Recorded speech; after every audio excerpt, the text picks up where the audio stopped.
Adik-adik lulusan SD Seseloraya yang pengen ke SMP, daftar aja ke SMP Muhammadiyah 7, Kandang Sapi, Solo. Tuh kan dengar apa kata Mas Ucup? Ayo segera daftar ke SMP Muhammadiyah 7 Surakarta. Sekolah Islami ramah anak, nyaman, cinta lingkungan, berwawasan global, free wifi, dan kelas full AC semua program. Setuju Mbah Minto? Mantap, masuk.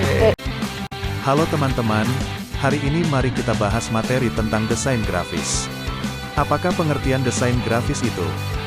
Desain grafis merupakan salah satu bentuk seni lukis untuk menciptakan atau mengatur elemen rupa seperti ilustrasi, foto, tulisan, dan garis di atas suatu media. Jadi desain grafis ditujukan untuk diproduksi dan dikomunikasikan sebagai sebuah pesan. Bentuk-bentuk dari seni desain grafis ini dibuat oleh seorang graphic designer yang memiliki spesialisasi untuk menginterpretasikan pesan melalui bentuk gambar. Dengan kata lain, seorang graphic designer merupakan seorang komunikator visual yang menciptakan konsep visual secara manual atau dengan menggunakan software komputer. Mereka mengkomunikasikan ide-idenya untuk menginspirasi dan menginformasikan sebuah pesan lewat seni visual yang termasuk gambar, tulisan, dan juga grafik. Dilansir dari International Design School, ada beberapa keuntungan menjadi graphic designer. Di antaranya adalah 1. Berekspresi secara artistik. Salah satu keuntungan menjadi graphic designer adalah kamu dapat menuangkan ide dan konsep kreatif untuk divisualisasikan ke dalam sebuah media. Maka dari itu, setiap hasil karya dari graphic designer pastinya akan berbeda dan memiliki ciri khas masing-masing. Sama seperti dengan karya seni lainnya, desain grafis bersifat sangat subjektif. Jadi berekspresilah sesuai dengan selera, namun juga harus tetap mampu beradaptasi. 2. Kesempatan kerja yang tidak terbatas. Di era digital ini, hampir semua brand akan mempromosikan diri baik secara offline maupun online. Untuk menarik perhatian konsumen, tentu saja salah satu caranya dengan mengkomunikasikan campaign mereka lewat visual. Hal itu meliputi desain website, packaging, banner, flyer, logo, sampai juga konten di media sosial. Maka dari itu, lowongan pekerjaan sebagai graphic designer sangat luas dan hampir semua perusahaan membutuhkannya. 3. Fleksibilitas dalam memilih lingkungan kerja.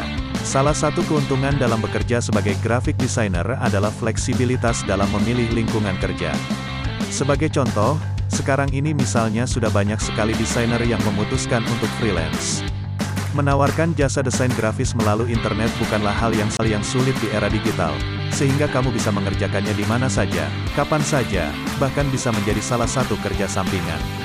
Tak hanya itu, jika kamu ingin bekerja menjadi desainer di kantor baik di agensi maupun in-house, tentu saja kesempatan juga terbuka sangat lebar.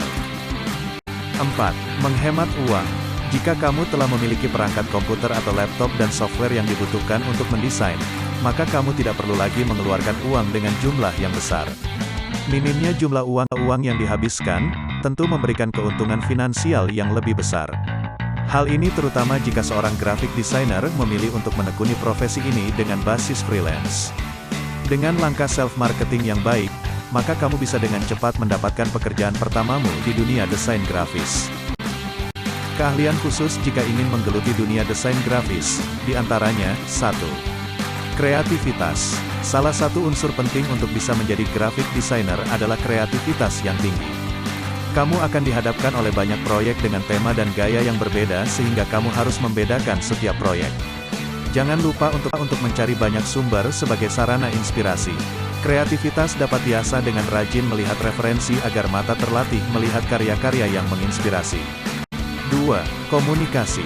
Seorang desainer, tugasnya tidak hanya mengkomunikasikan pesan lewat gambar, namun mereka juga harus memiliki keahlian dalam berkomunikasi baik lisan maupun tulisan. Bekerja menjadi seorang desainer sudah pasti akan berhubungan banyak dengan klien. Selain komunikasi, seorang desainer harus bisa mendengarkan, baik itu kemauan klien maupun saran dan kritik. 3. Aplikasi desain. Penguasaan software desain mutlak dibutuhkan. Secara khusus, saat ini, hampir semua desainer menggunakan software untuk melakukan desain. Mulai dari Corel Draw, Photoshop sampai dengan Illustrator. Dengan aplikasi desain tersebut, seorang graphic designer bisa menciptakan atau mengatur ilustrasi, foto, tulisan, dan garis di atas suatu media dan menjadikannya menjadi sebuah media promosi seperti website, packaging, banner, flyer, logo, sampai juga konten di media sosial. 4. Presentasi. Tidak semua klien mengerti bidang desain. Maka dari itu, seorang desainer harus memiliki skill presentasi yang baik. Desainer harus menjelaskan bagaimana proses sampai alasan mengapa memilih style tersebut untuk karya yang dibuatnya. 5. Manajemen waktu. Bisa jadi seorang desainer tidak memegang satu proyek saja, sehingga manajemen waktu sangat dibutuhkan. Ini penting agar deadline dapat diselesaikan secara tepat waktu. Seorang desainer harus bisa mengatur prioritas.